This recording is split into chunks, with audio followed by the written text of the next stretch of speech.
Hi everyone, this is Dave from Geekanoids, and today I want to talk to you about my favourite seaside food, and that is fish and chips wrapped up in a piece of sort of newspaper, loads of salt and vinegar, a really tasty treat. I kid you not, I'm not talking about that sort of fishing in this particular video. I'm talking about fishing that starts with the letters PH, and it's a term used to describe dubious emails, fake websites, and people that are trying to gain access to your private information. Things like your name, your password that you use to log into various websites, your date of birth, your bank account details, your credit card numbers, etc. And these are people that will go to a lot of lengths to actually trick you into giving that information out. Now, there are various ways you can be tricked into giving this information out, and one of the most prevalent ways is when you receive an email in your inbox and it's from a company that you trust. Maybe it's from your bank, or maybe it's from somewhere like PayPal or Amazon or eBay, and it's asking you to update your details. It often says something like, your details are out of date, please click here and log in to update your details. Do not click this sort of link in an email. It is an email that's designed to look like it's come from the company that you trust. So for example, I bank with Barclays Bank, and maybe once a month I get an email saying please log in and update your profile. Why would the bank be sending me that? They know all my details anyway. I get regular statements. I go into the bank and I talk to them and change direct debits, and I update them if I ever change any of my personal information. So why would they be sending me an email saying click this link?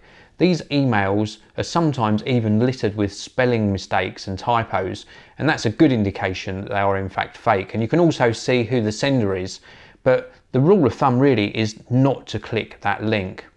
Now, if you do click such a link, sometimes it does a couple of different things. Sometimes it will install a keylogger or a virus behind the scenes, and that can then track what details you are entering on all of the websites you then visit. Or it could in fact just simply redirect you to a website that looks exactly like your bank website, and then you're going to type in your username or your bank account number and sort code and your password. Don't do it. Don't be so gullible as to click on this sort of link. Once you've typed in these details, they can then ask you even more questions, and some people find themselves giving out things like their tax reference number, their age, their full address, etc. They're updating all of their details, and the person on the receiving end of this then has a complete profile about you, and they can duplicate your identity, they can gain access to your bank account and empty your bank account, they can set up various loans in your name. Lots and lots of really nasty things can happen following on from being a victim of a phishing attack or malware or some sort of dubious website. So do avoid it at all costs.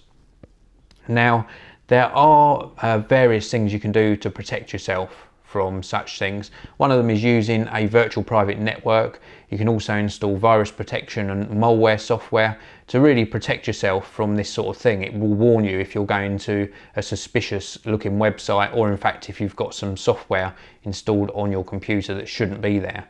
So there are ways you can protect yourself. I would say just don't click on these links. But if you do need to protect yourself, you can look at things like AVG antivirus, there's Norton. I'm an ambassador for Hotspot Shield, which is a great option. There's Sophos antivirus on the Mac. So many options. So do take time to research what sort of protection you should need. The best thing you can do though is just keep your wits about you and really don't click on these links in emails. If you're using a trusted company, their policy should be, and it often is, that they will never send you an email asking you to click a link on it. It will ask you to go to your normal login page and log in via the normal method. So don't click those links.